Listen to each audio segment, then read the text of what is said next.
Bueno, gracias por cada cálido aplauso, se agradece mucho. Y ahora les dejamos el micrófono, porque la palabra no hay que dejársela, porque él nos la ha enseñado en muchos casos, a Leonardo Murolo. Él es doctor en comunicación y, entre otras cosas, director de la licenciatura en comunicación social de la Universidad Nacional de Quilmes, y además de esos títulos que puede tener, es uno de los profesionales con mayor calidad humana que conozco y que en lo personal me ha transformado la vida, así que es un placer que forme parte de este panel y compartirlo con ustedes.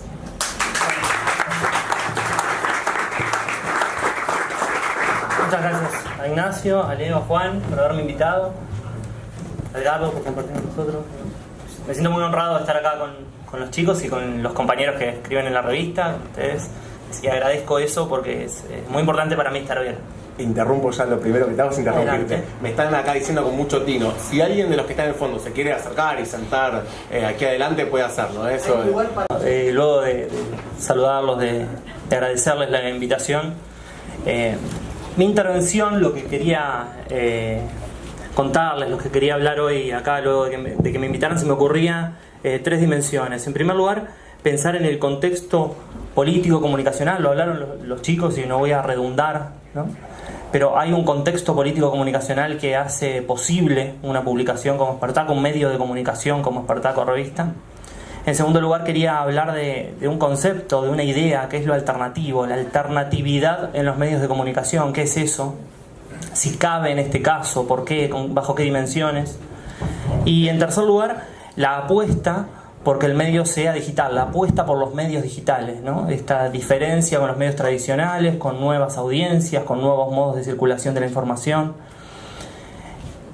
Pero siempre que nazca un medio de comunicación, se debe a una celebración. Tenemos que celebrarlo, tenemos que estar, todos los que estamos acá tenemos que estar contentos, porque se abre una ventana para escuchar nuevas voces, para leer nuevas voces, para leer nuevas realidades, nuevas opiniones, y eso es algo que nos hace bien a todos, que le hace bien a la democracia, que nos hace bien como ciudadanos. Eso es absolutamente necesario. En segundo lugar, quería hacer hincapié sobre las condiciones hostiles, políticas, institucionales, en las cuales estamos atravesando, y puntualmente en las comunicacionales, porque Juan hizo muy bien referencia a las políticas y a las sociales, ¿no? En las comunicacionales tenemos un desmembramiento de la Ley de Servicios de Comunicación Audiovisual, que fue el primer acto de gobierno del gobierno actual y se fue afianzando lentamente. Eso no repercute en un medio escrito, obviamente, pero sí en su contexto, en las posibilidades de realizar periodismo, de escuchar diferentes miradas. Entonces lo tenemos que tomar como un dato de la realidad que nos circula ahora en este mismo momento. El segundo, y concomitante a eso, es el triunfo de los medios hegemónicos concentrados. Una cosa trae la otra. Y eso tiene que ver también con la consolidación de grandes empresas mediáticas, ¿no? La fusión de alguna de ellas, esos grandes conglomerados empresariales que nos venden diferentes mercancías y también son dueños de medios de comunicación, mediante los cuales afianzan su poder dominante en el mercado. Y finalmente, no podemos dejar de mencionar la existencia de persecución y de censura mediática, ¿no?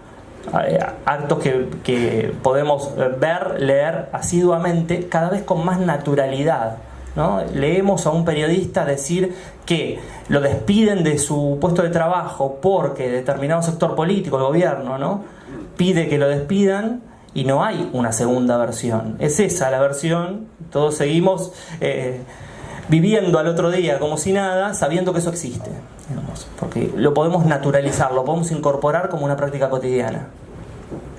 En ese esquema, en ese escenario, pueden hacer un medio de comunicación alternativo, participativo, comunitario, para el cambio social, se llamó en alguna época, ¿no? Son medios para el cambio social, como les guste llamarlo. Son definiciones muy diferentes, pero vienen al caso traerlas hoy acá. ¿Qué sería pensar a Espartaco Revista, que he hecho la tarea y no te digo que leí las 100 notas, pero los conozco a todos a los chicos. Estuve leyendo diferentes secciones, no está separado en secciones, pero estuve leyendo sobre política, sobre arte, sobre deporte, sobre las diferentes cuestiones que contaban recién. ¿Qué puede hacer alternativo a un medio de comunicación? Vamos a tratar de pensar a Espartaco Revista como un medio de comunicación alternativo y en el momento histórico que les tocó nacer. Yo pensaba, si se nos ocurre imprimir una revista en papel, ¿no? Imprimir una revista redonda, imaginen, ¿sería un medio alternativo una revista redonda? Y sí, son rectangulares las revistas. Entonces, ahí tendríamos un medio alternativo. ¿En qué? Y en la forma, en el formato. Es diferente a las demás. ¿Qué pasa si decidimos que nuestro medio sea alternativo en su estructura de propiedad? ¿No? Bueno, una cooperativa puede ser alternativo al régimen empresarial, donde hay un gerente, donde hay todo un sistema piramidal estratificado, donde hay jefes y empleados. Bueno, una cooperativa es alternativa como medio de comunicación en tanto su estructura de propiedad. ¿Qué sucede cuando es alternativo en su modelo de negocios? No se vende ni se compra. Vamos a la calle y le decimos a la gente esa voluntad. O le decimos a una persona, léelo y pasáselo a otro. Eso queremos. Ahí sería alternativo en su modelo de negocio, en su forma de circulación. Pero finalmente, ¿cómo se define un medio cuando es alternativo y no tenemos que dar mucha más explicación? Cuando intenta hacer una ruptura, y cuando la hace, en la agenda, en los temas, ¿no? Cambiamos de canal, cambiamos de radio, compramos un diario, nos vamos a otra provincia y compramos otro diario. Y en todos dicen más o menos lo mismo. Y dicen más o menos lo mismo porque son del mismo dueño. Porque hay grupos económicos, me gusta más llamar grupos económicos que mediáticos, porque ustedes también saben que nos hacen la ropa que tenemos puesto y nos hacen la comida que comemos también. Pero funcionan también en los medios de comunicación como grandes grupos. Porque son los mismos, digamos. Cambiamos de canal y están los mismos, compramos un diario y son los mismos. Por lo tanto, irrumpir en la agenda, decir otra cosa de lo que se está diciendo, y decir algo de lo que no se está diciendo también. Eso es irrumpir en la agenda. Y ese es el lugar que tiene un medio de comunicación alternativo y es el que uno puede ver leyendo las 100 primeras notas de Espartaco Revista. Ahora bien, ¿es lo mismo ser alternativo ahora, en 2017, en septiembre del 2017? Mañana se publica en la revista el artículo número 101 y mañana se cumplen 2 meses de que no está entre nosotros Santiago Maldonado, y a mí eso me conmueve mucho porque es un pibe como todos los que están acá, es un pibe como los hijos de algunos de los que están acá y no puede estar con la familia ahora. Y ese contexto no es lo mismo para hacer periodismo, para hacer política, para hacer docencia, que es lo que me toca hacer a mí. Por lo tanto, no es lo mismo ser alternativo en los 80, cuando el gobierno de Alfonsín enjuiciaba a las juntas militares, a la dictadura militar. No voy a decir el proceso, como dicen algunos comunicadores televisivos, ¿no? Mirta Legrand, Chiche Hebron, llaman el proceso a lo que pasó en la década del 70, como se llamaban ellos, ¿no? No es lo mismo ser alternativo en los 90, cuando se destruían las fuentes de trabajo, cuando se privatizaba todo lo que debía ser del Estado. No es lo mismo ser alternativo como medio de comunicación en el 2001, cuando se caía en pedazos el país, cuando había tren blanco para los cartoneros, carpa blanca para los docentes, había recorte del 13% para los jubilados estatales, llevado adelante por ministros del actual gobierno también. No es lo mismo ser alternativo en el periodismo en 2002, cuando asesinaban a Costecchi y Santillán, o serlo en el 2009, cuando se sancionaba la ley de servicios de comunicación audiovisual. No es lo mismo, porque las radios truchas pasaban a dejar de ser truchas. Cuando el Estado te cobija, no sos alternativo, o no sé, lo podríamos pensar. Y no es lo mismo serlo hoy con el contexto que estábamos hablando antes. ¿Y qué hace un medio alternativo? Disputa. Que disputa sentidos. Hoy hablamos de eso, hoy se habló mucho acá de eso. Se habló de sentidos, de signos. Y en esa disputa se mete en una lucha que es feroz, porque se lucha con los malos, ¿no? Se lucha con los más malos de todos. Se disputa por la hegemonía de los sentidos. Y es una palabra que acá los politólogos la van a explicar mejor que yo, que es la hegemonía, ¿no? Es la madre de todas las batallas. No es la coerción, es el consenso. Es que nos convenzan día a día, es la persuasión.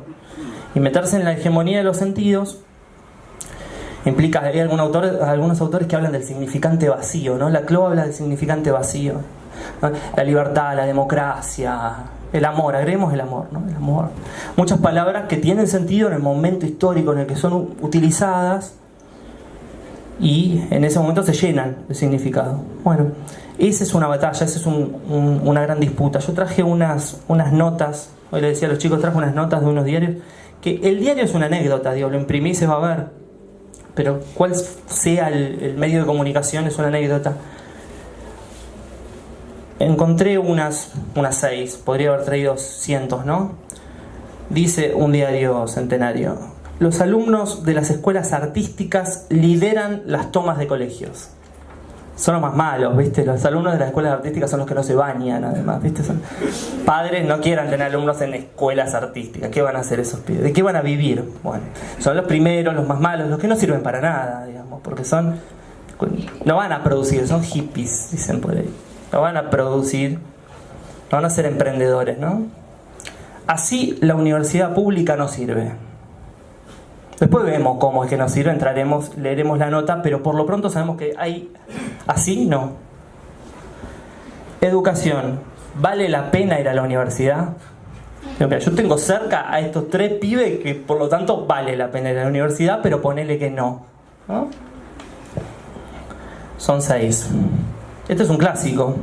Una fanática de los boliches que abandonó la secundaria. Esta piba era millones de cosas más que esto, ¿no? Era amiga, era hermana, gustaba jugar a la pelota, no sé, mirar la tele, leer, no sé, miles de cosas puede ser, más que eso. En Facebook, Santiago Maldonado se identificaba como un feroz cacique mapuche. Feroz. Primero es el artesano, recuerden. Es el artesano y es feroz. Y el último, para no pensar que siempre es negativa la nominalización, es esta señora, que no recuerdo el nombre, pero que vendió su empresa multimillonaria, gastó $20 millones para ir al espacio y quiere invertir en Argentina.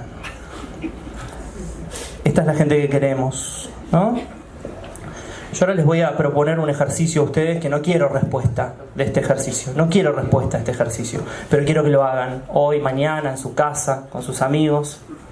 Y es: ¿cómo titularían los medios hegemónicos si ustedes desaparecieran? Si vos desaparecieras, ¿cómo titularían los medios hegemónicos? La sindicalista, feminista que le contestaba a los profesores en la clase, la que no ordena su cuarto, ¿qué dirían? El pibe del conurbano que sacó una revista de izquierda, muy de izquierda, pasado de moda, muy de izquierda, y le gustaban los recitales de rock sucio y no se baña. ¿Así titularían? Sí, puede ser, sí. Todo lo que está mal. Tenemos que ser para el sistema todo lo que está mal. En ese escenario, los medios de comunicación producen un valor que tiene valor de cambio, porque nos venden el diario, tiene valor de cambio encender la tele, estamos consumiendo lo que pasa en la publicidad, tiene siempre un valor de cambio, tiene un valor de uso. Nosotros vamos a la sociedad y repetimos las informaciones, y tiene un valor que es superior a esos dos, que es el valor simbólico. Nos venden una mercancía que tiene un valor superior al de cambio y al de uso. Ustedes saben que el agua tiene mucho valor de uso. Si no tomamos, nos morimos. Y el oro tiene mucho valor de cambio, pero no tiene nada de uso. Podemos vivir sin oro, pero podemos ahorrar en oro.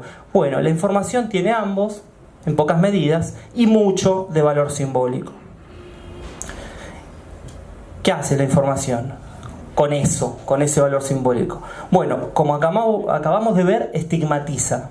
En un primer grado estigmatiza, si se usa de determinado modo. De otras maneras, bueno, genera sentido, significado, representaciones, imaginarios. Genera finalmente sentido común.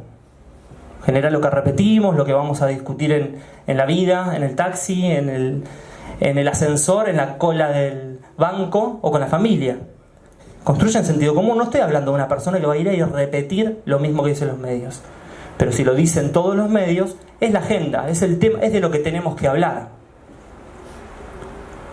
Y en esa construcción simbólica, en esos imaginarios, en esa dimensión simbólica de todo lo que hacemos y de lo que decimos, nos dicen cómo ser hombre, cómo ser mujer, cómo ser chico, cómo ser chica, cómo ser trabajador, cómo ser estudiante. Ahora están diciendo cómo ser estudiante, acabamos de ver. ¿Qué desear? ¿Qué querer de la vida? ¿Qué hacer con nuestro tiempo libre? Bueno, Espartaco se suma, por lo que veo, por lo que leí y por lo que celebro que cuentan sus directores, su visión sobre la revista, se suma a un repertorio a un abanico, a un concierto de medios de comunicación alternativos que van por otro lado, que presentan batalla a lo hegemónico, que pretende desarticular estas prácticas estigmatizantes, estos malos usos de la generación de sentido común, esos malos usos que nos proponen generalmente que odiemos a un colectivo social, a un sector social, a la juventud, en las notas que vimos. Ahora bien, yo soy comunicador y esta es la parte que la malformación, ¿no? Digamos, uno habla y hace un metalenguaje sobre lo mismo. Quiero hablar de palabras, quiero hablar de usos de palabras y de desterrarla. Sé que quienes escriben en la revista van a coincidir conmigo, pero quería hablar de 4 palabras que el periodismo hegemónico, concentrado, en general, las enarbola como bandera, que son la objetividad, la neutralidad, la independencia y la imparcialidad. Bueno, no existen, ¿no? Son los Reyes Magos, no sepan. No podría ser tal cosa. Ahora bien, la objetividad no podría existir, uno la piensa en un sentido hasta filosófico, obvio, definido de diccionario, porque existe la subjetividad. Punto. Una va a anular a la otra. Nosotros somos sujetos, existe la subjetividad, no podría tener lugar en el terreno un grado 0 de opinión, ¿no? En segundo lugar, la neutralidad no podría existir porque hay una historia, ¿no? Estamos entrando al año que se cumplen 100 años de la Revolución Rusa. Digo, ya con ese dato nosotros no podemos ser neutros ante algo que vayamos a decir, porque pasó mucha historia que nos configura nuestro presente y nos hace pensar en nuestro futuro. No puede existir, y menos en un medio como este, porque hay compromiso. No puede haber una cosa sin la otra, ¿no? Pues, si no, podemos citar mucho a Walsh y lo podemos llevar a la práctica también, ¿no? No somos independientes si hay un compromiso con la historia, con la sociedad, con tu grupo cercano, con la comunidad. Y finalmente no podría haber nunca imparcialidad, porque existe la injusticia. Y porque existe la injusticia, la imparcialidad no podría ser nunca algo de lo que podemos estar orgullosos. Si para donde miremos hay injusticia, decir que somos imparciales nos hace unos miserables, por lo menos. A eso le podemos responder con posicionamiento, ¿no? La serie de inquietudes que planteaban nuestros compañeros recién, que se encontraron en noviembre del año pasado, que se siguen encontrando, implican un posicionamiento. Pierre Bourdieu, un sociólogo francés, habla de habitus. Él dice una palabrita muy linda, la cual utiliza para hablar más o menos de esto. Y el habitus, a mí me gusta hablar de mochila, porque yo, soy un profe del conurbano también, acá como Nacho. Entonces le digo a los estudiantes, y el habitus es una mochila, que todos nosotros tenemos una. ¿Qué es esto? Bueno, en esa mochila nosotros venimos con una clase social, con una sexualidad, género, creencias, religión, un recorrido educativo. Dice Freud que el super yo son los padres introyectados. Bueno, en la mochila tenemos a los viejos también, ¿no? Con lo que está bien, con lo que está mal, con querer quedar bien con alguien más en la familia. Tenemos todo eso que nos va manejando en lo que vamos haciendo en la vida. No es que nos gobierna, decidimos desde ahí. Ahí no podría existir lo neutro. Somos todo eso. Y si somos todo eso, nos posicionamos. Tenemos una ideología, por lo tanto. Y finalmente al periodismo. Al periodismo, ¿cómo se traduce esto en periodismo? Y se traduce en que nosotros elegimos quién queremos que nos lo cuenten. Si elegimos Espartaco Revista es porque está este grupo de gente con estas mochilas, desde este lugar contándonos lo que está pasando, estas situaciones. Por lo tanto, el periodismo, si nos dijera todo el periodismo desde donde habla, cuál es su mochila, sería mucho más respetable. No sucede en algunos países del mundo esto, que sabemos cuál es la tendencia de uno y del otro, no les da vergüenza. En Argentina les da vergüenza decir soy de derecha. Y bueno, la derecha mató gente en Argentina, ¿no? Bombardeaba la plaza, desaparecía gente, robaba bebés. No se endeuda, desaparece gente. Finalmente, quería hablar de la última dimensión, que es menos bajón, y es decir algo sobre la comunicación digital. Yo quiero saludar y felicitar a los chicos por esta apuesta de comunicación digital, que me parece muy, muy interesante, porque en su visión me consta que tienen en cuenta a su lector, a quien se están dirigiendo. Y es un sujeto diferente, ¿no? Las formas no son menores.